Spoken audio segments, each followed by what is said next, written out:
Hoy vamos a dar las dos pláticas que me corresponden. Una es la embriología del hipotálamo hipófisis y la otra es de tumores de hipófisis. Realmente pues vamos a hablarlo muy general como debe de ser para el nivel que ustedes tienen y pues vamos a ver las partes más importantes, sobre todo las preguntas del examen para que todos saquen 10, ¿ok? Bueno, vamos a empezar. Permítame tantito porque no corre. Ahí está. Bueno, para poder hablar de la embriología del hipotálamo y la hipófisis, primero tenemos que hablar un poquito de lo que es la formación en general del sistema nervioso central. No sé si ya hayan llevado alguna clase de embriología del sistema nervioso, pero bueno, vamos a hacer aquí un pequeño recorrido y vamos a tratar de decir la embriología en 3 palabras. Lo primero que tenemos que recordar es que el sistema nervioso se va a formar en la 3ª semana de gestación. Y lo primero que vamos a encontrar es la placa neural. Como su nombre lo dice, aquí les puse una fotito, déjenme buscar el puntero porque no lo veo. Bueno, si no se señalo con esto. La placa neural tiene forma como de un disco, ¿ok? Entonces, este disco, para más o menos el final de la 3ª semana, va a formarse, va a empezarse a plegar, como lo estamos viendo aquí en estas fotos, se va a empezar a hacer como un hundimiento, de cuenta como si una tortilla se fuera a formar un taco, ¿sí? Entonces se va a formar, se va a levantar esa placa neural y se va a unir en sus bordes y va a formar lo que vamos a conocer como el tubo neural, como lo estamos viendo aquí. Primero es una placa, de cuenta como una tortilla, así derecha. Después sus bordes se van a empezar a unir por la parte superior hasta formar un tubo como un popote. Aquí lo podemos ver cómo se está formando y cómo se va a cerrar en la línea media. Ese cierre se va a dar de arriba hacia abajo. Como aquí se los puse, entonces lo importante es, el sistema nervioso se empieza a formar en la 3ª semana, es de origen ectodérmico, recordemos que tenemos 3 capas que forman nuestro cuerpo, entonces el ectodermo va a formar el sistema nervioso y lo primero que va a aparecer es una placa neural, esa placa se va a doblar como si fuera un taco y va a formar lo que es el tubo neural. Entonces, aquí lo estamos viendo, ¿no? Entonces se va a cerrar el tubo neural, digo que es como un taco, va a empezar a cerrarse de arriba hacia abajo, o diríamos de cefálico, que es la cabeza, a caudal, que podríamos decir que es la punta o la cola, y vamos a ver que ese popote se empieza a cerrar primero de la parte media y al final nos van a quedar 2 agujeros, uno arriba y otro abajo, les digo como si fuera un popote. La parte superior, el orificio de ese popote, y como está arriba y es la parte cefálica, es neuroporo anterior o cefálico, y ese se va a cerrar totalmente el día 25. En cambio, el de abajo, que es el neuroporo posterior o caudal, se va a cerrar el día 27. Entonces ya llevamos ahí varias cosas importantes. Primero, que el sistema nervioso se forma en la 3ª semana. Lo primero que aparece es la placa neural. Lo tercero es que forma el tubo neural, luego que se va a cerrar ese tubo por la parte superior el día 25, por la parte inferior el día 27, y que el origen del sistema nervioso central es ectodérmico, ¿ok? Entonces hasta ahí vamos ya avanzándole. Bueno, entonces, resumen, lo primero entonces que vamos a tener después de la placa es el tubo neural, y bueno, van a decir, bueno, ¿y del tubo neural qué se va a formar? Pues es muy fácil, el cerebro y la médula espinal, ¿no? Ahora, ¿cómo se forma? Ese tubo, ya ese popote que tenemos, pues nosotros no es así nuestro cerebro, ¿no? Entonces, ¿qué va a hacer? Que ese popote va a tener unos ensanchamientos o abombamientos, y esos abombamientos se llaman vesículas primarias, hablando de la parte cerebral. Entonces, esas vesículas, como si fueran 3 burbujas, van a formarse 3. La primera es el prosencéfalo, la segunda es el mesencéfalo y la tercera rombencéfalo. ¿Cómo están estas localizadas? De arriba hacia abajo. Entonces, prosencéfalo, la parte más anterior, mesencéfalo es la parte media, el rombencéfalo es la parte final. Entonces, también podemos decir prosencéfalo, cerebro anterior, mesencéfalo, cerebro medio y rombencéfalo, el cerebro inferior. Bueno, para más o menos la 5ª semana, estas vesículas, que aquí al principio, fíjense bien, son 3, después se van a convertir en 5, ¿sí? Entonces, del prosencéfalo se va a dividir en 2 partes, el telencéfalo, y el diencéfalo. Y ustedes van a decir, bueno, ¿y para qué estamos viendo tanta división? Pues porque esta parte, ¿sí? El diencéfalo es una parte para nosotros importante para hablar de la hipófisis y del hipotálamo. Del telencéfalo, ¿qué se va a formar? En general, se va a formar los hemisferios. Y encéfalo va a formarse toda la parte media de la parte cerebral y ahí va a estar lo que es epitálamo, tálamo, el hipotálamo, ¿sí? Y el infundíbulo. Ahorita vamos a ver qué partes son esas. Del cerebro medio no se forman más vesículas y simplemente de mesencéfalo sigue siendo mesencéfalo y no hay más divisiones.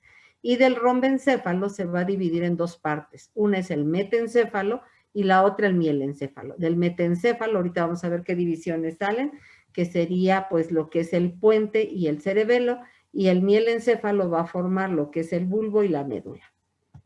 Bueno, aquí las tenemos ya las divisiones un poquito más claras, ¿no? Entonces, lo primero que vamos a recordar es que vamos a tener 3 vesículas primarias, ya dijimos, el cerebro superior o anterior, el medio y el inferior, ¿sí? Entonces se llaman prosencéfalo, mesencéfalo, rombencéfalo. Este se va a dividir, ya dijimos, en dos, el telencéfalo, que aquí dice, forma los hemisferios cerebrales. Luego el diencéfalo, que es la parte que ahorita nos importa, porque ahí está en la parte importante que es hipotálamo y lo que va a formar hipófisis. Entonces el diencéfalo, aquí está, forma epitálamo, tálamo, hipotálamo, infundíbulo, ¿sí? Luego el mesencéfalo, pues sigue siendo mesencéfalo y de hecho en los adultos, en los recién nacidos, sigue siendo mesencéfalo. Y el rombencéfalo, como ya dijimos, se va a dividir en dos, metencéfalo y mielencéfalo, y el metencéfalo va a dar origen a lo que es la protuberancia o puente y al cerebelo. Y el mielencéfalo nos va a dar origen a lo que es bulbo raquídeo y de ahí para abajo va a ser la médula espinal. Ahora, estas partes, ¿sí? Sería lo que son las paredes, como dice aquí, ¿sí? Pero adentro nos van a quedar algunas cavidades y las cavidades o la parte de adentro de esos globos van a formar esto. Por ejemplo, en los hemisferios cerebrales vamos a tener los ventrículos laterales. En lo que es el diencéfalo, ¿sí? Vamos a tener el tercer ventrículo. En lo que es el mesencéfalo va a estar el acueducto de Silvio y lo que es esta parte que tanto metencéfalo y mielencéfalo pues van a formar el cuarto ventrículo. Una parte es la parte superior y la otra inferior, pero es del cuarto ventrículo. Estas cavidades, ¿qué llevan? Pues llevan el líquido cefalorraquídeo que baña todo el sistema nervioso central, ¿ok?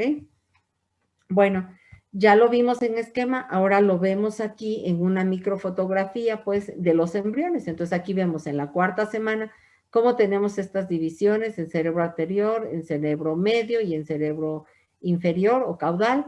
Y luego las divisiones, vean cómo aquí se notan menos divisiones que en este que ya tiene mayores cavidades, ¿ok? Entonces, esas son las partes que tenemos que recordar. Bueno, como les decía, hablamos así en lo general para poder hablar de lo que nos importa, que es el diencéfalo, ¿sí? Entonces, perdón. Entonces, el diencéfalo, ¿sí? Ya les comentaba, nos va a dar estas 4 estructuras.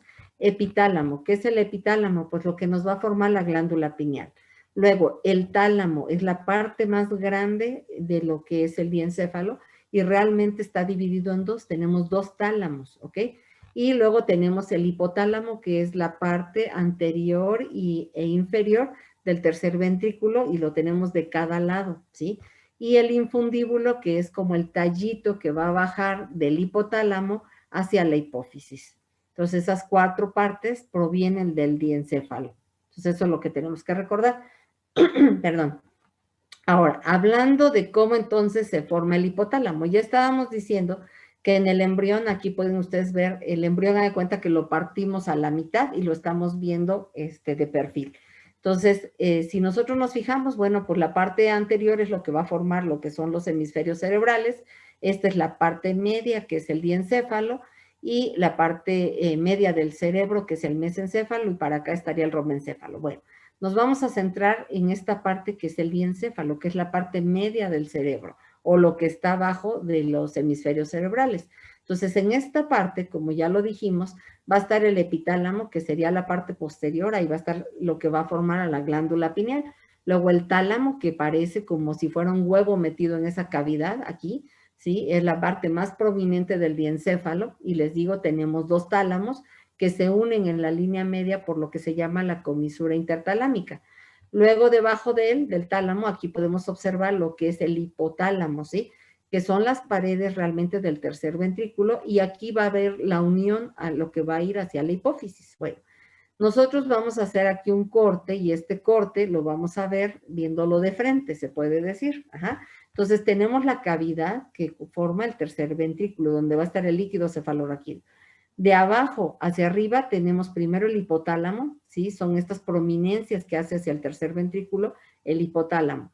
Arriba de ella tenemos al tálamo, y hacia atrás estaría lo que es el epitálamo, que va a formar la glándula pineal. Bueno, entonces lo primero que va a pasar aquí es que los tálamos van a crecer, pero muchísimo, ¿sí? Así como si fueran dos huevos que se van a unir en la línea media. Entonces van a abarcar a todo el tercer ventrículo aquí, y van a tener como un pequeño puente que une a los dos tálamos, que sería la comisura intertalámica, ¿sí? Y el hipotálamo no crece tanto, se queda como de este grosor, y está en la parte inferior y anterior de lo que es el tercer ventrículo, ¿sí? Y por detrás de este estaría lo que es aquí el infundíbulo, que es como un tubito que va a ir hacia lo que es la glándula hipófisis. Bueno, aquí lo estamos viendo precisamente en un corte sagital. ¿Qué quiere decir sagital? Que lo estamos viendo de perfil, ¿sí? O sea, lo cortamos a la mitad al embrión y lo vemos de perfil. Entonces aquí se ve lo que va a formar el cerebro o los hemisferios cerebrales, la línea media esta que sería el tercer ventrículo, y vemos que realmente es las paredes de esa cavidad que tenemos. Entonces tenemos hacia atrás lo que va a formar el epitálamo, la glándula pineal. Aquí tenemos esta parte que les decía que está bombada, que forma el tálamo, y, perdón, se me movió, y en la parte inferior sería lo que es el hipotálamo, ¿sí? Vemos cómo esto tiene como un tallito que se va hacia abajo, que forma el infundíbulo, que les insisto, es lo que va a ir hacia la glándula hipófisis, y por delante de él está el quiasma óptico. ¿Qué es el quiasma óptico? Donde se unen los dos nervios ópticos, ahorita lo vamos a ver en otra fotografía, está por delante de ese infundíbulo. Entonces, estas son las partes importantes que tenemos que recordar, porque es parte de la anatomía del hipotálamo y de la hipófisis, ¿ok? Bueno, en cuanto entonces cómo se va a formar ahora la hipófisis. Bueno, la hipófisis se va a desarrollar de dos partes. Recordemos que la hipófisis tiene una parte que es glandular y otra parte que es de tejido neural. La parte que es de tejido neural proviene de una parte del embrión que es parte de la cavidad oral. Entonces, aquí se los pongo. Entonces, la hipófisis se va a desarrollar de dos partes. Uno es una evaginación ectodérmica, pero de la cavidad oral primitiva. Perdón, aquí está mal escrito, es modeo. Ajá, y esta membrana que ingresa, aquí lo estamos viendo, esto que está en rojo, de la parte que se podría decir que es la cavidad oral del feto, va a subir una pared hacia lo que es el seno esfenoidal, que es el huesito pues del esfenoide, sube aquí, ¿sí? De la cavidad oral, y a eso se le conoce como bolsa de Rathke. Ajá. Esto se forma en la tercera semana, ¿sí? De tercera, cuarta, quinta, así hasta la más o menos semana 16, que ahorita vamos a ver que ya se separa. Y la otra parte, dijimos, ¿se acuerdan? De la parte del tercer ventrículo, el infundíbulo, que es esta prominencia, se va a hacer como un tallo, y estas dos partes se van a unir. Entonces, la hipófisis va a estar formada de un tejido glandular que proviene de la bolsa de Rathke, que viene de la cavidad oral del feto, y la otra parte sí es una parte cerebral que proviene del infundíbulo. Bueno, entonces, más o menos, al segundo mes de vida del feto, pues se va a perder la conexión, esta unión que vimos que hay entre la cavidad oral y la parte cerebral, se pierde y ya no va a existir. Ahorita lo vamos a ver en otra foto en forma más importante, ¿sí? Ahora, de la evaginación que sube de la bolsa de Rathke, ¿sí? La parte de adelante, o lo que va hacia la boca del bebé, va a empezarse a aumentar, y eso va a constituir el lóbulo anterior de la hipófisis, o también conocido como adenohipófisis. Y la parte posterior de esa bolsa de Rathke, ahorita lo vamos a ver aquí, va a constituir lo que es la parte intermedia. Bueno, aquí lo estamos viendo. Lo que está en rosita es lo que proviene de la cavidad oral, que les comentaba. Aquí ya se separó, ya no se ve la unión. Entonces ya se quedó esta parte adentro y forma la adenohipófisis. La parte posterior de esa prominencia que salió de la bolsa de Racket nos va a formar la parte intermedia. Y en cambio lo que está en azul es lo que desciende del cerebro, ¿sí? Dijimos a través del infundíbulo, véanlo aquí, va a formar lo que es el tallo de la hipófisis y va a formar esta parte que es la neurohipófisis o también conocido como la parte nerviosa de la hipófisis. Entonces, la hipófisis está formado de dos partes. Una que es la adenohipófisis, que es un tejido glandular que proviene del ectodermo de la cavidad oral, y el otro viene directamente del tejido cerebral a través del infundíbulo, ¿sí?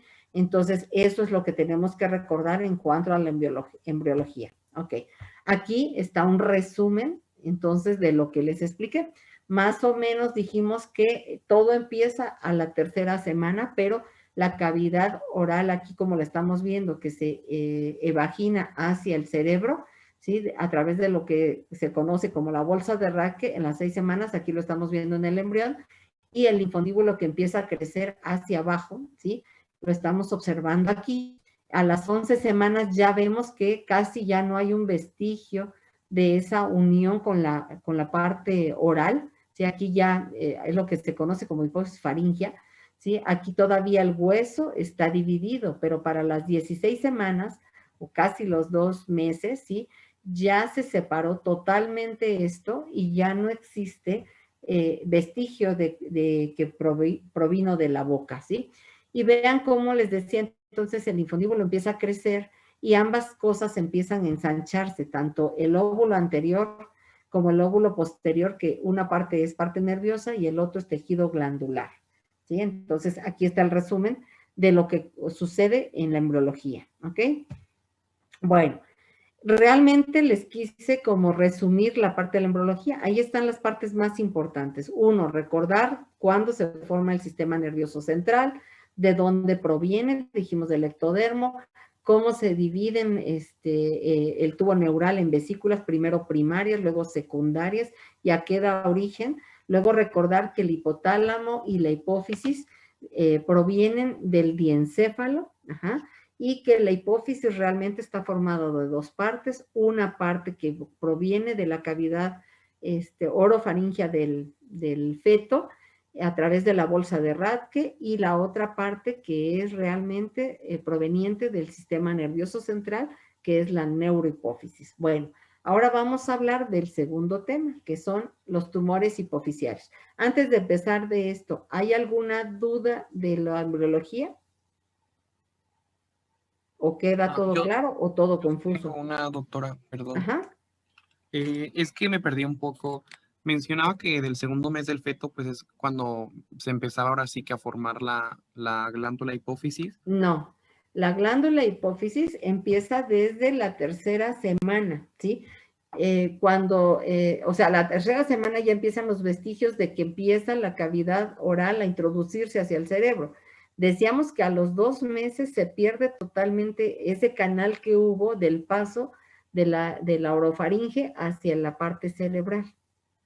Ah, O ok. sea, para la 16ª semana ya tienes una hipófisis ya completamente formada y separada de la cavidad oral. Oh, perdón, ok. Entonces, bueno, es que después de eso dijo que la parte anterior de la bolsa de Rathke aumentaba y Ajá. formaba la neurohipófisis o la No, no, no. La adenohipófisis. bolsa de Rathke siempre va a formar lo que es la adenohipófisis. Te comentaba, a ver, voy a regresar un poquito para aclararle a su compañera. Ajá. La parte, a ver, regreso un poco. Ajá. Aquí estamos viendo cómo se introduce de la cavidad oral, lo que está en rosita es la bolsa de Rathke y se introduce sobre el hueso esfenoides, ajá, a acercarse al infundíbulo y el infundíbulo va a crecer hacia abajo. Aquí lo vamos a ver en otra foto, aquí, ajá. Y al principio, si tú te fijas, parece nada más como un saquito, perdón, aquí, como un saquito. Pero durante el crecimiento que es entre la sexta semana y la 16ª, que ya están los dos juntos, entonces ya no va a quedar como un saquito, sino que va a bombarse esta parte Entonces, esta parte que está en rosita, ¿sí? Es parte de la bolsa de Rathke y va a formar el óvulo anterior. Entonces, la parte anterior y la parte posterior de esa bolsa de Rathke, es esto que está como café, ¿sí? Va a formar la parte intermedia o pars intermedia que se conoce. Y lo que está en azul, ¿sí? Es la parte nerviosa que proviene del cerebro, ¿sí? Que no tiene nada que ver con la bolsa de Rathke. Me faltó también comentarles que la bolsa de Rathke enrolla o como que cubre aparte del tallo hipofisario, que es esto, y a esa parte que está aquí se le llama pars tuberalis. Entonces, la parte anterior, que es bolsa de Rathke, forma lo que es el lóbulo anterior de la hipófisis o adenohipófisis, la pars tuberalis, que es una parte que como que enrolla al infundíbulo, y la parte intermedia, que es la parte de atrás de la bolsa de Rathke. Ahora sí, ¿queda claro? Muchísimas gracias. Sí, gracias, ¿Sí? doctora. Ok, Muchísimas gracias. entonces lo rosita es una parte, viene de la boca, se puede decir. Y lo que está en azul proviene del diencéfalo, de la parte del infundíbulo que crece hacia abajo. ¿Ok? ¿Ya Doctora, queda claro? gracias. Sí, ok. Y aquí está como el resumen. Aquí lo pueden ver las fases, ¿no? A la sexta semana, vean cómo ya podemos ver que está aquí acercándose lo que va a ser la adenihipófisis y acá atrás lo que es la neurohipófisis. Aquí ya están, perdón, así como embarradas las dos. Ajá. Esto es a las 11 semanas y casi desaparece este que fue el canal que permitió el paso de la boca hacia la silla turca. Esta es la silla turca o el esfenoides, ¿ok? Y para la semana 16, miren, ya no existe nada de paso, ya está bien formada la silla turca y ya tenemos completa a la hipófisis con sus dos partes, ¿ok? ¿Ahora sí queda claro? Doctora, ¿Alguna otra gracias. duda? ¿Alguien más que tenga duda? Creo que ya no. Bueno, ¿ya no? Ok, vamos a seguir. Ahorita vamos a entender un poquito más cuando hablemos de la anatomía, ¿ok? Bueno, ingresamos a lo que es los tumores hipoficiarios y como les decía, bueno, para poder saber cuando algo está mal, tenemos que saber cómo es cuando está normal. Bueno, lo primero que tenemos que saber es que lo que es la hipófisis va a estar sentada aquí en medio, ¿sí? En este hueso que parece como unas alas de mariposa. ¿Alguien sabe cómo se llama este hueso? ¿Esfenoide? Esfenoides. Exactamente. Y el esfenoides va a tener así como una excavación en su centro, aquí lo podemos ver de perfil, y aquí visto desde arriba, esto que parece como una silla de montar, ¿cómo se llama esa parte? La silla turca. La silla turca, y está puesta en la base del cráneo. Nosotros podemos ver aquí el cráneo, esta es la bóveda o lo de arriba, pues, y esta que parece como si fuera el piso del cráneo, es la base del cráneo, y en la base del cráneo precisamente aquí tenemos esta excavación que pareciera como una silla de montar, entonces se conoce como silla turca. Aquí la podemos ver, ¿ok? Bueno, pues entonces la hipófisis va a estar sentada en esta silla turca, ¿sí? Y aquí la estamos viendo. Esta es la hipófisis, como ya lo vimos en la foto anterior, formada por sus dos partes, una parte glandular y la otra parte de tejido neural, ¿sí? Entonces, bueno, ¿cuánto mide la hipófisis? Aquí está, mide 0.5 por 1 por 1.5, ¿sí? Entonces es muy pequeñita, casi como una almendra, ¿sí? O más chiquita. Y su peso apenas es de medio gramo, ¿sí? Ahora, ¿qué otra cosa es importante? Aquí dice 20% más en mujeres. ¿Qué quiere decir? Que pesa un poquito más en las mujeres, pero todavía pesa más cuando la mujer está embarazada, o sea, 10% más. ¿Qué quiere decir? Que si le tomáramos un estudio a una persona, mujer y embarazada, por ejemplo, por una tomografía o una resonancia, veríamos que la hipófisis va a estar un poco más grande del tamaño normal o el tamaño para los hombres. ¿Ok? ¿Y eso por qué será? Pues porque está en plena producción de hormonas, ¿ok? Bueno, entonces aquí vamos ahora, como decíamos, a la anatomía. Ya lo vimos en la embriología. Si nosotros entendemos la embriología, pues obviamente vamos a entender la anatomía. Ya dijimos que entonces que tiene dos partes, una parte que se llama adenohipófisis y otra neurohipófisis, y que se divide precisamente así, en un lóbulo anterior y un lóbulo posterior, o sea, en dos partes. Aquí estamos viendo otra vez en rosita la adenohipófisis, que ya dijimos, proviene de la cavidad oral a través de la bolsa de Rathke. y la parte posterior que realmente es la neurohipófisis y que dijimos proviene del infundíbulo, ¿sí? Entonces el infundíbulo no es otra cosa más que una evaginación del tercer ventrículo, que dijimos que es esta cavidad, que se va hacia abajo, haz cuenta como si fuera un saco que se cuelga o como el dedo de un guante, ¿no? Que se va hacia abajo, perdón. Entonces, esta parte es el tercer ventrículo. Aquí ya dijimos que está el hipotálamo, está en sus paredes del tercer ventrículo. Dijimos también que por delante del hipotálamo estaba el quiasma óptico y que el quiasma óptico era la unión de los dos nervios ópticos, ajá, y que esta bolsita que cuelga, pues esa es la hipófisis, ¿ok? Detrás de la hipófisis está esto que se llama cuerpo mamilar. Realmente son dos cuerpos mamilares. Está colgado en la parte posterior de lo que es el tercer ventrículo, ¿ok? Bueno, entonces, ahora, ¿qué importancia tiene la hipófisis? Bueno, para estudiar a la hipófisis la vamos a dividir en sus dos partes que tiene. La primera es la adenohipófisis. Adeno, recuerden que significa glándula. Entonces, esa es la parte glandular. ¿Y qué hacen las glándulas? Ustedes díganme. ¿Secretan hormonas? Secretan. A ver, espérame que algo pasa con mi internet, creo que está mal. A ver, esperemos que ya. Ok. ¿Qué hacen las glándulas? Secretan hormonas. Exactamente. Entonces, la hipófisis, ¿qué hará? Si es una glándula, secretar hormonas. Entonces, ¿qué tenemos que pensar? Bueno, si secreta hormonas, ¿cuáles hormonas son? Si nosotros pensamos que realmente tanto el hipotálamo y la hipófisis son el líder, ajá, o sea, el líder es el que manda, pues, entonces, es el que manda a las demás glándulas, pues entonces ahí se tienen que secretar todas las hormonas. Las hormonas las vamos a pensar como si fueran mensajes, ajá. Entonces, aquí hagan de cuenta que es como si fuera el presidente y va a mandar sus mensajitos para que los demás trabajen, ¿sí? Entonces, ¿qué hormonas encontramos? Como la parte de la adenihipófisis vamos a encontrar 6 hormonas. La primera aquí tenemos la hormona de crecimiento, como su nombre lo dice, ¿para qué servirá? Para el crecimiento, ¿no? Para aumentar de tamaño y de talla, ¿no? Luego tenemos la corticotropina, o se conoce también como la ACTH. ¿Esa para qué nos servirá? Si no lo saben, ahorita lo vamos a ver cuando veamos los tumores, ¿no? Es la que Luego estimula, tenemos a ver, ¿alguien me va a decir? ¿es la que estimula las glándulas suprarrenales? Exactamente. Todas estas van a servir para estimular a otras glándulas. Luego, la tirotropina, o conocida también como TSH, ¿a quién irá a estimular? Tiroides. Exactamente.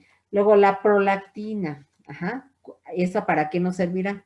¿O a quién estimulará? Estimula las glándulas Las mamarias. Mamarias. Ajá. Y si estimula las glándulas mamarias, ¿qué es lo que va a producir? Leche. Leche. ¿Y para qué lo necesitaremos? Para la lactancia del bebé. Exactamente, entonces solo debe de producir ¿en quiénes? En mujeres embarazadas y que ya tuvieron al bebé, ¿verdad? Entonces ahí debe ser. Luego tenemos 2 gonadotropinas. Estas gonadotropinas, ¿a qué les suena? ¿A quiénes van a ir a estimular? A las Las gónadas. A las gónadas. Entonces se produce para las diferentes gónadas, o sea, si son mujeres para los ovarios, si son hombres para los testículos. Y las 2 hormonas, entonces, ¿cuáles son? La luteinizante y la folículo estimulante, ¿ok?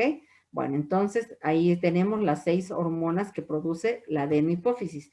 Y luego tenemos lo que es la neurohipófisis. La neurohipófisis produce como tal, ahí en esa zona, ¿alguna hormona?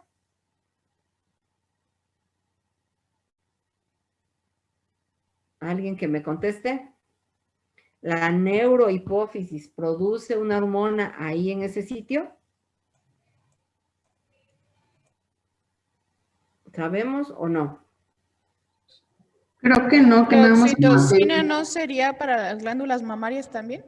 A Se ver. produce en los núcleos, en el supraóptico y paraventricular ¿Pero de quién? del hipotálamo. Entonces, la pregunta es si les dicen, ¿la neurohipófisis produce alguna hormona? No, solamente No. almacena. No la produce. Aquí dice, almacena y la libera. Es como si fuera una bodega, ¿sí? Entonces, aquí lo estamos viendo. Se producen las 2 hormonas que están ahí en la neurohipófisis, o sea, sí contiene hormonas sería la antidiurética o vasopresina y la otra es la oxitocina. Pero estas hormonas se producen, como ya dijo alguno de sus compañeros, aquí en el hipotálamo, cercano, ahí al lado del tercer ventrículo, y fíjense como si fuera carretera, aquí la transporta y aquí se queda. Y aquí hay vasos sanguíneos, ¿sí? Tanto arteriales y venosos, que son los que hagan de cuenta como si fueran, llevaran los camiones para que ahí se carguen y se vayan. Entonces realmente nada más almacena y las libera, pero no las produce ahí. Entonces la única parte de la hipófisis que produce hormonas es la parte anterior o adenohipófisis. La neurohipófisis solo transporta esas hormonas que se producen, pero en el hipotálamo, no se me vayan a equivocar. Bueno, la hormona antidiurética, como ahí su nombre lo dice, ¿para qué nos sirve? Retención. ¿Para qué? Retención de líquidos. Pues para que no, como dices o no, para que no haya diuresis o para que no orines, ¿no? Entonces, esta es la que se produce normalmente por la noche para que uno no se esté levantando al baño cada media hora a la pipí, ¿no? O cuando tenemos algún problema de que no estamos ingiriendo suficientes líquidos, si no estamos tomando líquidos, pues no vamos a estar orinando, entonces ella es la que ahorra para que no perdamos los líquidos. ¿Y la oxitocina para qué nos sirve? Las Para contracciones. las contracciones del parto. Exacto. Esta oxitocina nos produce contracciones y va a actuar a dos niveles. Uno es, como ya lo dijeron, cuando viene la cuestión del parto, pues provoca las contracciones precisamente del útero para que puedan hacer el bebé, y también ayuda para las contracciones, por ejemplo, igual en la glándula mamaria, para que salga la leche, pero no para que se produzca, sino para que se comprime y se salga la leche como si la exprimiera, ¿ok? Entonces, como si la ordeñara, ¿sí? Entonces, eso también nos ayuda, provoca contracciones, entonces, para que lo recuerden. Y se producen en el hipotálamo, no se olviden, ¿ok? Bueno, ahora ya dimos un repasito de la embriología, un repasito rápido de la anatomía, y ahora vamos a ver lo que nos atañe, que es cuando esto falla y forma tumores. ¿Alguien puede decirme qué entendería por un tumor? Como Acá una no importa producción que se anormal de equivoquen, ¿eh? células, A ver, otra vez porque no te escuché, perdón. puede ser como una acumulación o producción anormal de células. Ajá, sí. Entonces es una producción anormal de células, perfecto, sí, o acúmulo de células donde no deben de ir. Puede ser, los tumores pueden ser de dos cosas, ¿no? Uno, de que se formen tumores de las células que ahí existen, ¿sí? O sea, que haya una sobrepoblación. Y otra es que lleguen células que no son de ahí. Entonces puede haber de esos dos tipos. Ujú. Bueno, entonces, hablando de los tumores hipofisiarios, bueno, ¿por qué son importantes? Aquí dice que estos tumores forman del 10 al 15% de todos los tumores que hay en el cráneo. O sea, estamos hablando de los tumores cerebrales o de su contenido, ¿sí? Entonces, forman el 10 al 15%, entonces son importantes. Luego dice aquí estas estadísticas que podemos encontrarlo en el 27% como hallazgo de autopsia. Entonces, no todos tienen que ser grandes, ¿sí? Entonces, que podemos encontrarlo como hallazgo, sin haber dado molestias, ¿no? Luego, dice, otra cosa importante, la mayoría corresponden a adenoma. Adenoma ya dijimos que significa que es un de tejido glandular, ¿ok? Entonces, si es de tejido glandular, quiere decir que son células de ahí mismo. Pero también dice, una pequeña porción son carcinomas, entonces son cánceres, ¿sí? Bueno, pero también hay otros, dice, también hay neoplasias mesenquimales, neurales, epiteliales y metástasis. Ahorita platicamos qué. Estamos diciendo que la hipófisis está sentada en hueso, por ejemplo. Entonces, puede haber un tumor que sea del hueso, puede haber un tumor que se produzca de la cubierta del cerebro, como por ejemplo los meningiomas, ¿no? Y que afecten esa zona. Puede producirse de restos que se quedaron, como dijimos ahorita, del viaje que se hizo de la boca hacia el cráneo, ¿sí? Hay un tumor en especial que se llama así, craniofaringioma, o sea, es un tumor que debería, que de los restos precisamente de la bolsa de Rathke que se quedaron ahí, entonces por eso su nombre, es un tumor que proviene de la faringe, pero que está en el cráneo, ¿sí?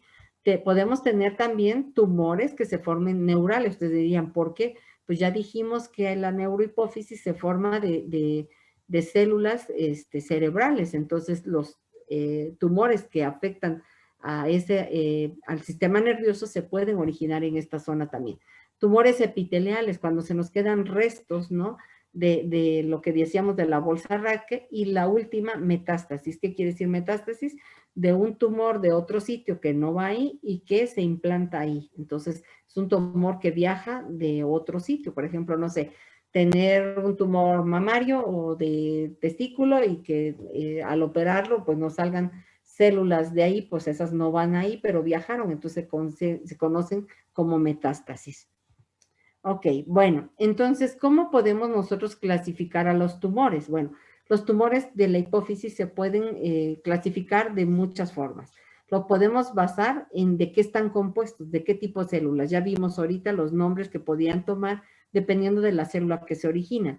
También puede ser dónde están localizados, y cuando los pintamos, que los patólogos hacen tinciones especiales de las células que están ahí en la hipófisis, pues entonces, según el color que tomen, le podemos llamar de diferentes formas. Nosotros, bueno, no sé si ustedes han llevado algo del sistema nervioso, pero bueno, las tinciones, o si llevaron histología, saben que los tintes pueden ser de tipo acidófilo, basófilo, o basófilo, o de ácido y base, ¿no? Dependiendo del color que se pinte, si se pintan con los tintes ácidos, pues así se va a llamar, acidófilo. Si se pintan con las bases, se llama basófilo. Y si no se pinta con ninguno, permanece de un tono neutro, entonces se llama cromófobo. Entonces, también podemos llamarlos de esa forma. Bueno, después, si nosotros estamos pensando en que los tumores más frecuentes son los adenomas, bueno, los adenomas se pueden clasificar también en tres. El primero es el adenoma hipofisiario típico. ¿Qué quiere decir? Que si nosotros lo cortamos, pues las células son de adenohipófisis. Pero si encontramos algunas células hipofisiarias y otras que no parecen hipofisiarias, pues entonces ya se le llama atípico. Y si todas las células son células malignas o cancerosas, pues entonces ya se llama carcinoma hipofisiario. Entonces, hasta ahorita llevamos ya varias clasificaciones. Vamos a ver de qué otra manera podemos clasificarlo. Bueno, podemos clasificarlo a los tumores dependiendo de lo que producen, ¿sí? Pueden ser buenos, o sea, tumores adenomas, pero productores. Entonces, si producen hormonas, pues le vamos a poner el nombre de la hormona que produce. Entonces, si produce hormona decíamos, de la prolactina, que produce la leche, pues entonces se llama prolactinoma. Si no produce nada, pues se llama no secretor. Si produce hormona de crecimiento, pues es uno de tipo somatotropina, o corticotropina, o tirotropina, o puede ser que produzca de todas las hormonas, pues entonces se llama plurihormonal. Entonces, dependiendo del tipo de hormona que produzca, será también el tipo de tumor. Y aquí, por ejemplo, les puse cuáles son los más frecuentes. Entonces, vemos que el que no secreta nada, entonces produce la mayor cantidad de adenomas, hasta casi el 40%. Entonces, si no produce nada, ¿cómo nos vamos a dar cuenta que lo tiene? Quiere decir que este tipo de tumor tiene que crecer lo suficiente para darme otros síntomas que no sea por la producción de hormonas. Todos los demás que producen hormonas, pues es probable que me den síntomas por la producción excesiva de hormonas, no por, o ambas cosas, producción excesiva de hormonas o la falta de producción. No siempre va a ser producción excesiva, a veces no forma, o la otra es que sea por el crecimiento excesivo de... Eso nos va a dar síntomas también. A ver. Entonces, ahora, hablando del tamaño que tienen los tumores, entonces nosotros los podemos dividir en dos tipos de tumores. Los que se llaman microadenomas, que quiere decir que son tumores pequeñitos. ¿Y cómo sabemos que son pequeñitos? ¿O qué medida? O sea, ¿cómo sabemos si tienen el tamaño grande o chico? Bueno, el estándar es 1 centímetro. Si son menos de 1 centímetro, entonces los llamamos microadenomas. Si son más grandes de 1 centímetro, entonces son macroadenomas. Si nosotros nos damos cuenta que una persona tiene un microadenoma, los síntomas deben de ser porque tiene exceso hormonal. O sea, vamos a suponer una mujer que tiene crecimiento, un crecimiento de células de la prolactina. Entonces, la mujer va a llegar, a lo mejor ni siquiera está casada, no está embarazada, y pues empieza por salirle leche, que se llama galactorrea. Entonces va y nos dice eso, ¿no? Pues es que empezó a salirme leche de los senos, ¿no? Y pues le duele la cabeza o ve bien o alguna molestia craneal, dice que no, solamente es la cuestión hormonal.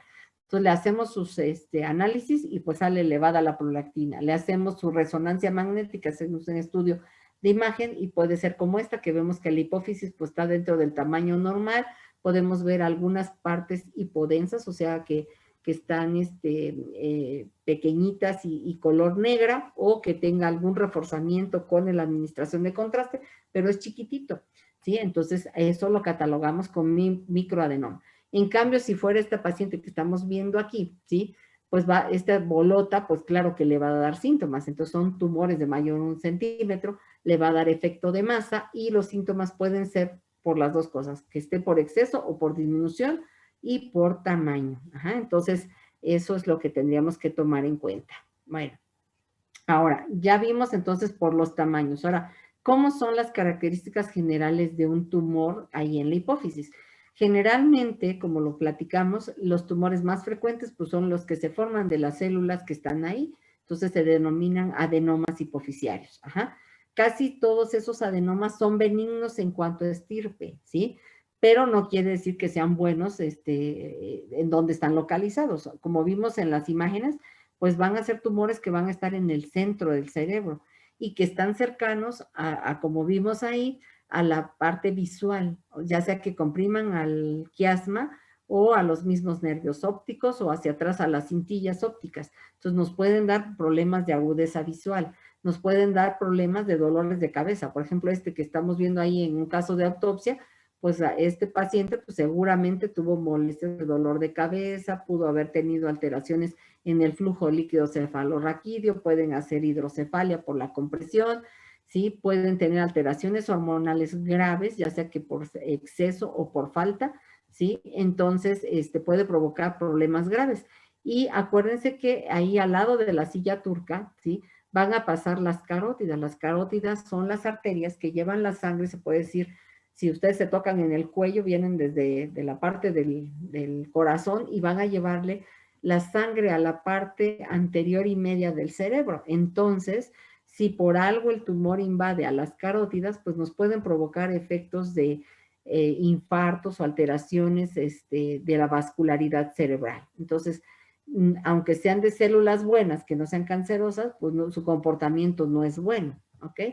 Bueno, ahora, ¿cómo vamos a hacer el diagnóstico? Bueno, uno es, como decíamos, por las alteraciones hormonales, o sea, el paciente va a llegar por alteraciones, ahorita vamos a ver cómo son esas alteraciones, pero cuando es por tamaño, bueno, una de las cosas que se afecta mucho, pues es la vía visual, por la cercanía que está ahí, ¿sí?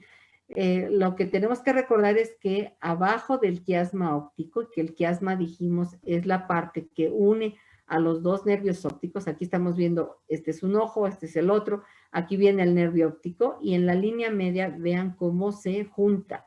Esta zona que se junta se llama quiasma óptico. Debajo de este quiasma exactamente está la hipófisis, o sea, su tallito pasa por aquí y se sienta abajo del quiasma. Obvio que si la hipófisis crece, empuja, se puede decir, de abajo hacia arriba al quiasma y lo aplasta. Entonces, si lo aplasta, su crecimiento va a ser exactamente en esta zona. ¿Y qué es importante aquí? Miren, nosotros tenemos dos campos visuales, aquí lo están viendo, y nosotros vemos en forma cruzada como lo estamos viendo aquí. Ajá. Entonces, por ejemplo, esta parte que se puede decir que es el campo nasal, realmente está viendo la parte temporal. ¿A qué se refiere eso? Nosotros, estando viendo ahí donde ustedes están en su pantalla, ¿sí? Si están viendo su pantalla, lo que está en la línea media cerca de su nariz sería el campo nasal y lo que está para afuera, ¿sí? Sería el campo temporal. Entonces, esto siendo los ojos, este es el campo temporal, lo recibe esta parte nasal y si seguimos la carreterita aquí que va, ¿sí? Veamos que estas fibras nasales se cruzan exactamente aquí en la línea media. Entonces, si algo las aplasta, nosotros esta parte no vamos a ver, solo veríamos la parte que está hacia adentro, entonces la parte nasal, y eso precisamente le pasa a los pacientes, se los quise poner aquí. Entonces, si este es el campo visual y nosotros tenemos comprimido aquí al nivel del quiasma, el paciente solamente va a ver Lo que está aquí en gris, esta parte de la línea media, y lo que está hacia afuera no ve nada. Esto, un campo visual que veamos así, que la mitad está ciega, ¿sí? De las partes de afuera, si esto lo pasamos a una imagen, esto es lo que vería el paciente. Parece que está viendo con un popote en el centro, ¿sí? Pierde la visión lateral, ¿sí? Y solamente tiene la visión central. Esto se le llama como hemianopsia bitemporal, o sea, ve la mitad, la mitad de la agudeza visual, y lo que no ve es la parte temporal, y está ocasionada por esto, por la compresión del quiasma aquí a nivel de la silla turca, por la compresión que hacen en el quiasma óptico. Entonces, la enfermedad que se produce visual por la alteración de crecimiento de tumores hipoficiarios se llama hemianopsia bitemporal, ¿ok? Bueno, ¿qué otra cosa puede pasar? Si el crecimiento es tan grande como vimos los tumores que vimos tanto en las imágenes como en lo que estaba ahí de las autopsias, pues obviamente que va a causar algo que se llama hipertensión endocraniana. ¿Qué quiere decir? El cráneo está cerrado, cualquier crecimiento que está adentro está empujando hacia afuera lo que hay ahí. Entonces, la hipertensión endocraniana se va a manifestar por algo que se llama edema de papila. O sea, si nosotros vemos el fondo del ojo, vamos a ver las arterias y las venas, y aquí al fondo vamos a ver dónde está el nervio óptico. Y vamos a ver no un disco bien definido, sino como si tuviera un halo. Este halo que se alcanza a ver es el edema de papila. Cuando eso pasa mucho tiempo, ¿sí? Déjenme mover esto para que no les estorbe, ¿sí? Cuando esto pasa mucho tiempo, entonces se atrofia, ¿sí? Y se ve pálido. No se ve así bonito, naranjita, sino ya se ve como si estuviera, como echado a perder la retina. Entonces, esto se le llama atrofia de papila, ¿sí? O de la papila del nervio óptico. Y esos son signos de hipertensión endocraniana. Y obviamente, pues se van a acompañar de pérdida visual, ¿ok? Entonces, de disminución de la agudeza o pérdida. Bueno, entonces ya vimos que en general lo que puede causar, pues son dolores de cabeza. Obviamente con la hipertensión, pues hay náuseas, vómitos, dolores de cabeza, y la pérdida de agudeza visual, ¿no? Pero también podemos tener síntomas precisamente por la alteración hormonal. Bueno, entonces, si nosotros tenemos un tumor que produzca TSH, que dijimos que es la que va a provocar estimulación de la tiroides, entonces el paciente va a cursar con un hipertiroidismo, pero causado no por un crecimiento de la glándula tiroidea, sino de la glándula hipófisis. Esto realmente es difícil de saber. Obviamente va a tener alteraciones en su perfil hormonal, y nosotros le vamos a hacer ultrasonido y vamos a ver cómo está su perfil hormonal, y a lo mejor el ultrasonido está normal. Entonces, si el paciente presenta alteraciones visuales, dolores de cabeza, pues hay que descartar que no sea un crecimiento más bien de la parte hipoficiaria, ¿sí? Entonces, los síntomas son iguales que el hipertiroidismo. Va a haber pérdida de peso, nerviosismo, taquicardia, arritmias, como si el paciente anduviera acelerado, ¿ok? Bueno, en otro tumor, espérenme porque ahora no corro otra vez. Otro tumor es uno de los más frecuentes, ¿sí? De los adenomas, pues tenemos lo que son el prolactinoma. Entonces, como su nombre lo dice, es un tumor que va a secretar prolactina. Entonces, si produce prolactina, pues bueno, ¿qué va a tener de síntomas? Estas hormonas no se producen solamente en las mujeres, también se producen en los hombres. Entonces, los síntomas varían un poquito, pero puede alterarse en ambos, ¿no? Entonces, en mujeres, ¿qué va a haber? Pues es como si estuviera embarazada, ¿no? Va a tener salida de secreción por los pezones, pero acuérdense también qué pasa cuando una mujer está lactando. Normalmente también no menstrua, y también tiene menos probabilidades de que quede embarazada. De hecho, hay muchos mitos así de que si estás lactando no te vas a embarazar, ¿no? Entonces, precisamente eso presentan estas pacientes. Entonces, tiene la galactorrea, tienen una menstruación irregular, o puede no tener ciclo menstrual, y por lo tanto es muy difícil que la paciente se embarace. Y en los varones, pues produce disfunción eréctil o impotencia, infertilidad, caída del vello corporal, reducción del apetito sexual, y rara vez hay un crecimiento como tal de la mama como le pasa a la mujer. Entonces hay que estar muy atentos porque esto puede estar provocado por una lesión que esté en la hipófisis. Ahora, si la hormona afectada es la del crecimiento, Bueno, nos pueden pasar dos cosas. La hormona del crecimiento, pues como su nombre lo dice, va a hacer que crezca, ¿no? La persona, pero va a crecer mientras tenga sus huesos con la probabilidad de crecimiento. Entonces, en los niños sí puede darnos gigantismo, ¿no? Pero si esto se ocasiona en los adultos, como ya se cerraron los centros de crecimiento de los huesos, entonces más bien va a haber un crecimiento no en largo, sino en lo ancho. Entonces, eso cuando crece así se llama acromegalia. Entonces, los dos problemas que produce el exceso de hormona de crecimiento en los niños va a ser gigantismo y en cambio en los adultos es la acromegalia, ¿sí? Entonces, acromegalia es el aumento de tamaño en ancho, les digo, aumento de las manos, de los pies, de la mandíbula o de la frente. Entonces, hace que las personas tengan rasgos toscos y también precisamente por las alteraciones de crecimiento, pues pueden presentar problemas cardíacos, una hipertensión arterial y sudan demasiado. Entonces, esos son los datos del crecimiento alterado cuando se produce demasiada hormona de crecimiento. Ahora, ¿qué otra hormona? Entonces, estamos viendo una por una de las que produce la adenohipófisis, la otra es la corticotropina o la ACTH.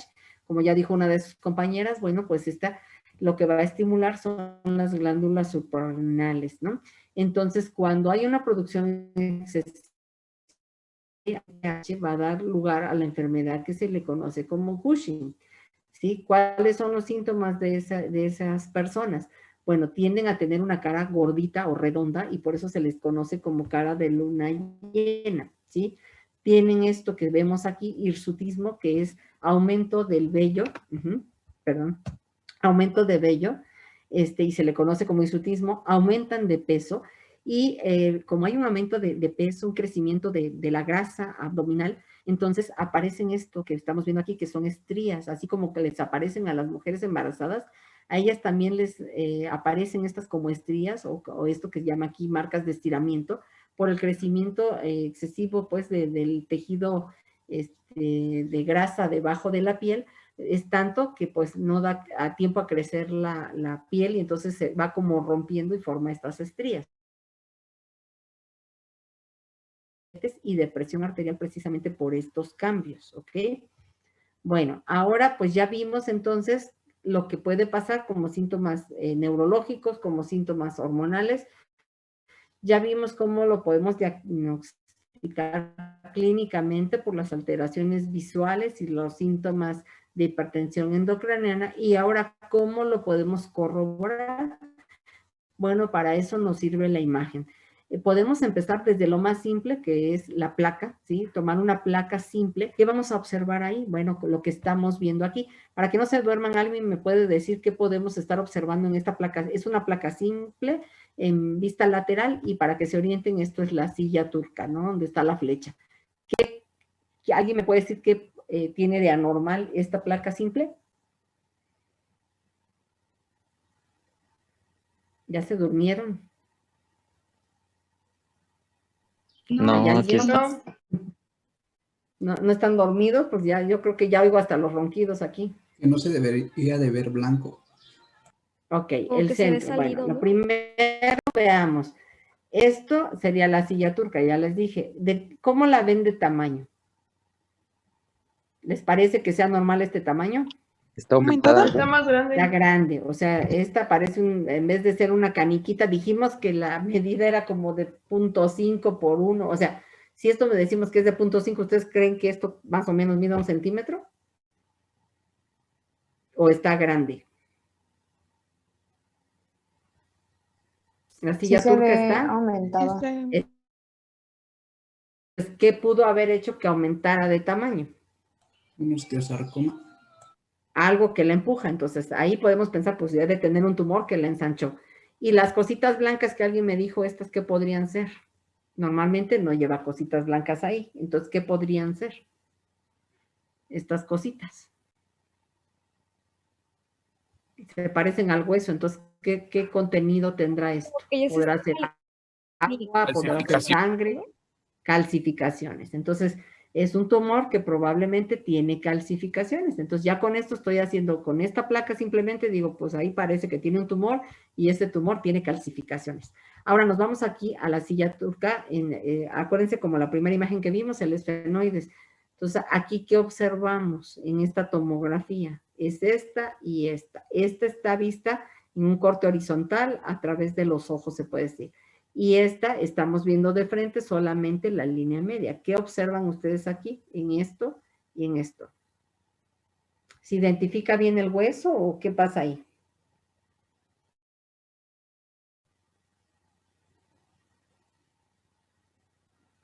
Ya se volvieron a dormir. Lo que estamos viendo es que hay una alteración en la densidad. Se ve como, hagan cuenta, imagínense como si fuera un chicle pegado. Todo esto blanco que ven es como si tuviéramos un chicle embarrado ahí. Entonces, esto es un tumor que está invadiendo tanto a la silla turca y a las partes laterales. Vean cómo como que se embarra toda esta zona, ¿ok? Entonces, en la tomografía, ya vimos en la placa, ya vimos en la tomografía, pero el estándar de oro para ver un tumor es aquí la resonancia. ¿Por qué? Porque nos va a dar muy bien la conformación anatómica, hacia dónde se extiende, qué invade, qué toca, qué no toca, ¿sí? Entonces, estamos viendo diferentes tipos de tumores, aquí no es el mismo, son diferentes. Lo primero que vemos es, ¿ustedes podrían decir que todos tienen la misma consistencia? Si fueran pelotas, ¿para ustedes todas están formadas de lo mismo? No. No. Ajá. Hay pelotas que están bien rellenitas o bien apretaditas. Y, por ejemplo, esta, ¿ustedes ven que esté al mismo relleno? No. No, se ve diferente. ¿Qué pensarían que tenga este? O sea, aquí está la silla turca vista de frente, esta es la bola. ¿Por qué la vemos de dos colores? Cambio celular. Bueno, aquí lo que tenemos es, esto se llamaría tumor mixto, ¿sí? Entonces tenemos una parte que está sólida y otra cosa que está líquida, ¿sí? Entonces, esto si fuera como un envase, tendríamos lo sólido se está yendo abajo y lo líquido está arriba, así como el café capuchino que tiene dos colores, ¿ok? Y acá vemos, por ejemplo, este sí es completamente denso. Vean, aquí pueden ver el hemisferio cerebral, ven el cuerpo calloso, ven esta parte que son los ventrículos laterales. Aquí ven el tercer ventrículo, aquí ven parte del mesencéfalo, el puente, el bulbo y la médula espinal, ven el cerebelo y nos llama la atención esto que está sentado aquí en la silla turca. Miren, esta silla turca está enorme, ¿sí? Este tumor es de consistencia sólida, se ve, y es de bastante crecimiento, se va hacia arriba, toca a lo que es el tercer ventrículo, hacia atrás no hace contacto, pero esto sería el quiasma, lo empuja hacia arriba, ¿sí? Aquí vemos otro con un mayor acercamiento y hasta tiene las medidas, pues estamos viendo que mide 5 centímetros de alto, ¿sí? Entonces está muy grande. Este es un corte horizontal, vean cómo en esta zona, ¿sí? Estaría lo que es el polígono de Willis. Entonces, aquí hacia arriba, en esta parte, van lo que son las cerebrales anteriores, aquí cerebral media y acá iría lo que es cerebral posterior. Entonces, el tumor está sentadito en medio del pentágono, que es el círculo, porque no es círculo, es pentágono, ¿sí? Del círculo de Willis, ¿no? Y aquí estamos viendo un acercamiento coronal, vean cómo hay esta extensión, y aquí vemos parte de las carótidas, cómo están invadidas. Entonces, este estudio nos permite ver muy bien hacia dónde se va, cómo además, al aplicar el contraste, pues vean cómo se pintan, no es el mismo tono que cuando aplicamos contraste. Cuando aplica el contraste, lo que nos está diciendo, si es que se pinta más blanco, pues es que está muy vascularizado, ¿ok? Bueno, ahora en cuanto al tratamiento, bueno, podemos dar tratamiento médico y tratamiento quirúrgico. Así como dijimos que se dividían uno en microadenomas y macroadenomas, y si eran productores o no productores, obviamente que los medicamentos nos van a funcionar para controlar no tengan un tamaño tan enorme, sino pues tiene que darse otro tipo de tratamiento, ¿no? El tumor más frecuente después de los no secretores dijimos que era el prolactinoma, entonces es el que está más estudiado y pues lo que se dan son medicamentos que inhiban la producción de prolactina, ¿sí? Y aquí nada más les puse, no se tienen que aprender todo, pero bueno, saber que hay medicamentos que son dopaminérgicos, se llaman así. de primera y segunda elección, los más conocidos, o el primero fue la bromocriptina, el pergolide y el isuride, y actualmente los de segunda elección y los más recientes es la cabergolina y la quinigolide, ¿sí? ¿Cómo se dan estos tratamientos? Les digo, es para inhibir la producción de la prolactina. Al disminuir la producción, pues el tumor como que se hiciera más pequeño, ¿no? Entonces se puede controlar estos tumores dando medicamentos sin tener que hacer cirugía, sobre todo cuando son microadenomas. Entonces, aquí les pongo, no se tienen que aprender las dosis, pero es para que tengan una idea de los medicamentos, cómo se tienen que dar. Empezamos, por ejemplo, bromocriptina, que es la más conocida, dando esta cantidad, 0.625 miligramos, y se va haciendo un aumento gradual para que el paciente no tenga efectos colaterales hasta máximo llegar a 2.5 miligramos 3 veces al día, ¿ok? Y así cada uno de ellos, ¿no? ¿A cómo se va haciendo el tratamiento? Bueno, pues uno, que el paciente lo tolere, dos, que se disminuya la producción, y aparte de disminuir la producción, disminuyan los síntomas. Entonces, cuando nosotros le damos el tratamiento, empieza a disminuir la producción de la leche, ya no hay galactorrea, y aparte empiezan a ser más normales los ciclos menstruales y hay alguna probabilidad en algún momento de que pueda haber hasta un embarazo, ¿ok? Bueno, cuando no funciona el tratamiento médico y realmente para las otras hormonas es difícil que puedan responder, les digo, el que más responde es el prolactinoma, pues entonces queda lo que es el tratamiento quirúrgico. Esta diapositiva tampoco se la tienen que aprender, más para que se orienten en cuanto a la anatomía, ¿no? Que comentábamos. Porque pues si alguien va a hacer alguna cirugía, lo que tenemos que ver es conocer bien la anatomía. Bueno, entonces lo primero es aquí ver, este es un corte sagital, o sea, está partido a la mitad el cerebro y lo estamos viendo de lado. Entonces estamos viendo aquí lo que es los hemisferios cerebrales en la línea media. Ven ustedes aquí lo que es el cuerpo calloso, ven lo que es las astas de los ventrículos laterales, esta zona que decíamos que es el tercer ventrículo, y ustedes pueden observar aquí lo que les decía que parece como un huevo, que es el tálamo, y podemos ver aquí su unión ya hacia abajo con el mesencéfalo, el puente, aquí el cerebelo, y podemos ver cómo hacia adelante aquí va a estar lo que es el hipotálamo, esto que es el tallo hipofisiario y la hipófisis, ¿ok? Si lo vemos de lado, permítame un segundito.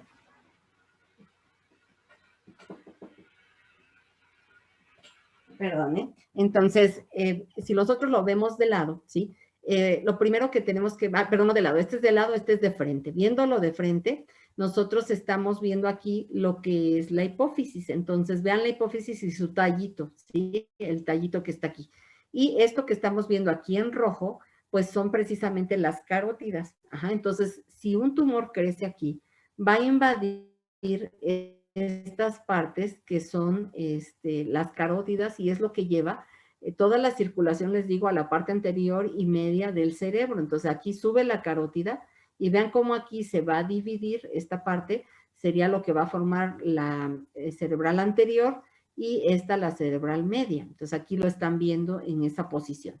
Ahora, si nos vamos a verlo desde arriba, lo que yo les platicaba, aquí sale el nervio óptico de un lado, que sería el izquierdo, el otro nervio óptico del lado derecho, y vean cómo se juntan en como cuadrito que se llama quiasma óptico, y de aquí para atrás pues ya van a salir los traptos ópticos o cintillas ópticas. Bueno, pues esto que se transparenta aquí, ¿sí? Es esto precisamente la hipófisis. Entonces les decía a ustedes que la hipófisis está exactamente abajo del quiasma óptico. Y aquí pueden ustedes ver las carótidas, como les decía, con sus dos divisiones, como está aquí en cerebral anterior, cerebral media, y esta parte es la circulación posterior. Esta es la cerebral posterior, la otra cerebral posterior, y abajo de este instrumento estaría la basilar, que es la que va a dividir.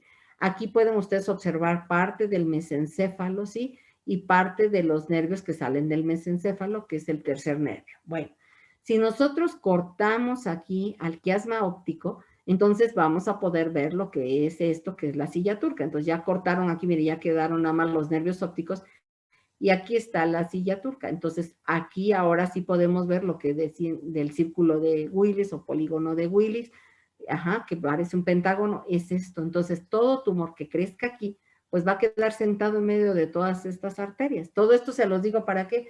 Para que ustedes puedan dimensionar cuánto cuesta quitar un tumor de esa zona. Primero, ir al centro del cerebro. Segundo, enfrentarse a todas estas arterias, nervios y todo lo que está ahí. Es realmente el mero centro del cerebro. Entonces, eso es lo que complica la cirugía de este tipo de pacientes. Bueno, ahora, ¿por dónde vamos a entrar? ¿Sí? Entonces, tenemos dos opciones y todo esto va a ser dependiendo del tamaño del tumor.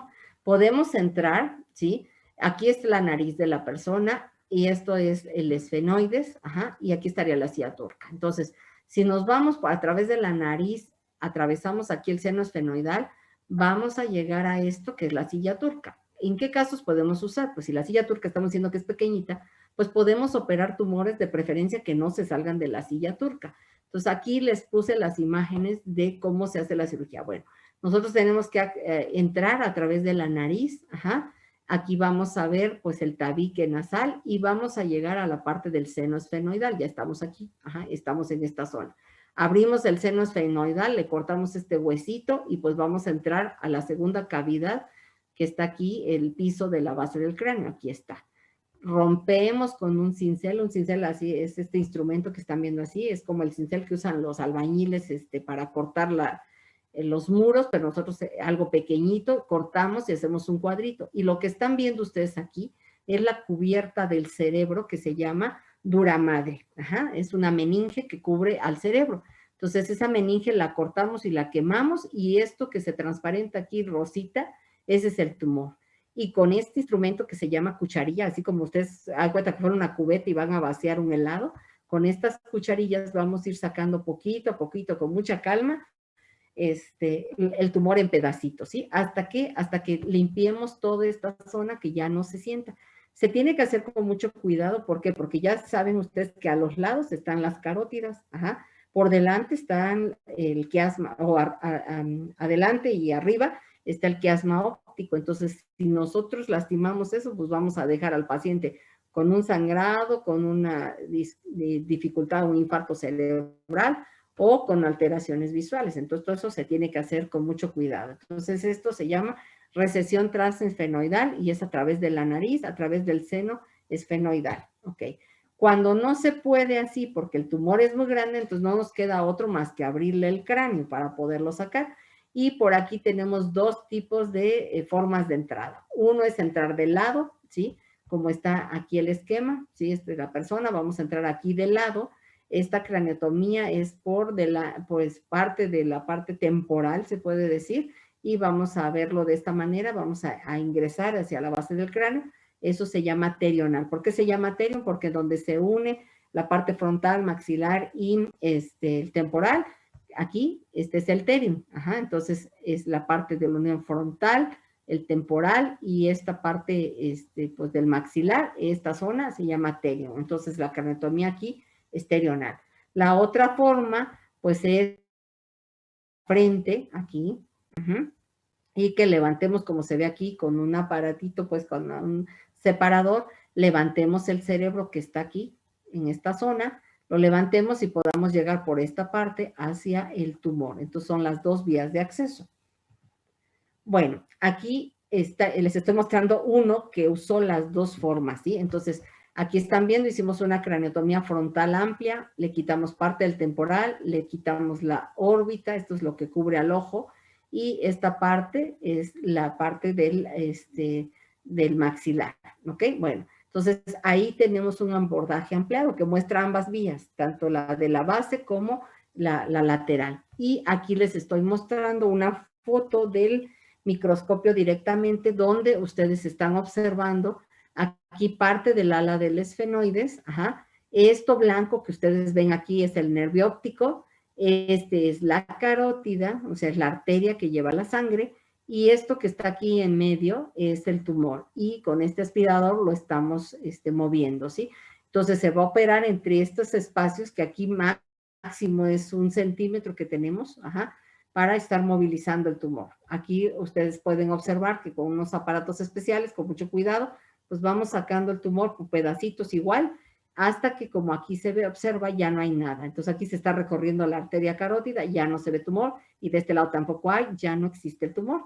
Estas son cirugías que tienen que ser con mucho cuidado, mucha paciencia, de poquito en poquito, hasta que se logra quitar. El tumor es como irlo mordiendo pedacitos, pedacitos, hasta que lo sacamos todo. No podemos sacarlo completo porque pues podríamos destruir. Nosotros estamos, en este caso, entrando de un lado. Tenemos aquí visible el nervio óptico de este lado, la carótida de este lado, pero no estamos viendo la carótida ni el nervio del lado contrario. Entonces, por eso es que se tiene que hacer con un microscopio y con mucho cuidado. ¿Ok? Creo que ya son todas. Pues bueno, no sé si tengan alguna duda o todo quedó claro o no, o nada quedó claro. Yo sí tengo una ¿Cómo duda. estamos? Y no sé si ya se me durmieron, porque no se estaba viendo. ¿Mm? No, doctora, yo sí tengo una duda. A ver, dígame. Yo solo quiero como aclarar. Ujú. Por clasificación, dijimos que eran los que eran menores de 1 centímetro y mayores de 1 centímetro, Ajá. que también podían como síntomas causar el exceso o deficiencia de la hormona. Sí. Entonces, esa hormona puede ser cualquiera de las que habíamos mencionado. Entonces, al momento de denominar el tumor sería... Normalmente, mira, no les decimos por el nombre de la hormona. Casi siempre decimos, tiene un adenoma hipoficiario productor de tal hormona o con déficit de tal hormona. Los únicos que son muy conocidos son los prolactinomas, porque es el más frecuente y ese por el que más las personas van a consulta. Entonces, ese sí casi siempre, tienen prolactinoma. Si te dicen prolactinoma, pues tú ya te imaginas, es un adenoma de hipófisis productor de prolactina. Ese sería el nombre correcto. Ajá, pero los otros tumores realmente no les decimos de algún nombre específico. Y los tumores pueden ser productores, por ejemplo, hablando de prolactinoma, vamos a imaginarnos ese. Puede ser un prolactinoma, pero tú con ese nombre, si tú dices, tiene un prolactinoma, no puedes decirme con eso si es macroadenoma o microadenoma. Si tú me dices, tiene un prolactinoma de 1.5 centímetros, entonces yo ya inmediato me imagino, es un macroadenoma, porque ya se pasó del centímetro, que es la raya, pues que los divide entre los dos. Y esa es la diferencia entre darle tratamiento médico o pensar ya en un tratamiento quirúrgico. Entre más grande sea el tumor, vas a controlar la parte hormonal, pero no los desastres que está haciendo el tumor por crecimiento. O sea, que el paciente tenga alteraciones visuales, que pueda tener invasión a estructuras importantes, eso no lo puedes controlar con los medicamentos. Solo los microadenomas pueden mantenerse controlados, pequeños, y aún así se tiene que estar haciendo resonancias por lo menos una vez al año para ver si no han crecido. Ok, muchas gracias, doctora. ¿Alguna otra duda? Doctora, cuando está la hipertensión endocraniana que dijo, ya ve que dijo que en el fondo de ojo se ve un halo. Sí. Hay una pérdida visual. Ajá, es el edema de papila. Cuando tú ves con un oftalmoscopio, que es un aparatito para ver el fondo de ojo, tú observas ese halo. Bueno, claro que el paciente tiene síntomas, porque si no, uno a veces no se lo puede imaginar. El paciente tiene dolor de cabeza, tiene náuseas, tiene vómitos, te dice, tengo alteración visual, ya sea que vea borroso o que no puede leer bien, como si tuviera miopía o hipermetropía. Entonces, y tú ves el fondo de ojo y en vez de ver un disco bien definido, se ve como si tuviera doble halo o un halo grueso. Entonces, uno piensa ahí, bueno, tiene edema de papila, o sea, está hinchada, pues la papila es lo que quiere decir. Entonces, es el único nervio que podemos ver directamente. Entonces, uno de los que nos sirve para valorar la hipertensión endocraniana. Y si ese paciente ya ha tenido mucho tiempo, y sí nos ha tocado, pacientes que pues tienen mucho tiempo que dicen, no, pues ya casi no ve, ¿no? O cuenta dedos apenas, ¿no?